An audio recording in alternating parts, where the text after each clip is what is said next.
Hello and welcome to A Little Golden Book, The Very Best Home for Me by Jane Werner Watson, illustrated by Garth Williams. Once upon a time, in a small house deep in the woods, lived a lively family of animals. There were Miss Kitty and Mr. Pup, Brown Bunny, Little Chick, Fluffy Squirrel, Poky Turtle, and Tweeter Bird. Each had his little chest and his little bed and chair, and they took turns cooking on their little kitchen stove. They got along nicely when it came to sharing toys and keeping the house neat, but they could not agree on food. When Miss Kitty cooked, they had milk and catnip tea and little bits of liver on their plates. Pup didn't mind the liver, but the rest were unhappy. They didn't like any better the bones Pup served them in turn, nor Bunny's carrot dinners, or Tweeter's tasty worms, or Turtle's ants' eggs, or Squirrel's nuts. When Bunny fixed the meals, she arranged lettuce leaves and carrot nibbles, but only Tweeter Bird would eat them, and when Tweeter served worms and crisp, chewy seeds, only Little Chick would eat them. And Little Chick liked bugs and beetles even better. Poky Turtle would nibble at them, but what he really hungered for were tasty ants' eggs. Fluffy Squirrel wanted nuts. Without his sharp teeth and firm paws, the others could not get a nibble from a nut, so they all went hungry when Fluffy got the meals. Finally, they all knew something must be done.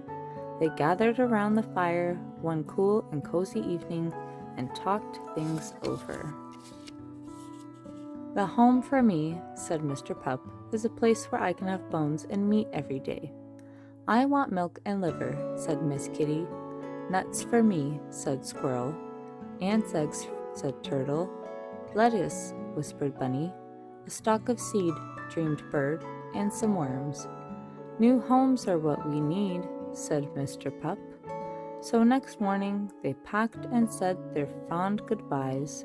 Squirrel waved goodbye to them all, for he had decided to stay in the house in the woods. He started right in to gather nuts. Soon there were nuts in the kitchen stove, nuts in the cupboards, nuts piled up in all the empty beds. There was scarcely room for that happy little squirrel. The others hopped along till they came to a garden with rows and rows of tasty growing things. "Here's the home for me," said Bright-Eyed Brown Bunny, and she settled down there at the roots of a big tree. Little Chick found a chicken yard full of lovely scratchy gravel, where lived all kinds of crispy, crunchy bugs. "Here I stay," chirped Chick. Poky Turtle found a pond with a lovely log for napping. Close by the log was a busy, bustling anthill, full of the eggs Turtle loved. Tweeter Bird found a nest in a tree above the pond, where he could see the seeds on the grasses and the worms on the ground. "This is the home for me," sang Bird happily. Miss Kitty went on till she came to a house where a little girl welcomed her. "Here is a bowl of milk for you, Miss Kitty," said the little girl, "and a ball of yarn to play with." So Miss Kitty settled down in her new home with a purr. Mr. Pup found a boy in the house next door. The boy had a bone and some meat for Pup, a bed for him to sleep in, and a handsome collar to wear. "Bow wow," barked Pup. "This is the home for me."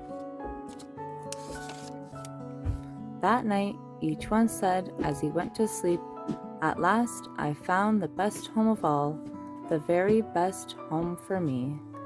The end. Thank you for watching. If you enjoyed that, make sure to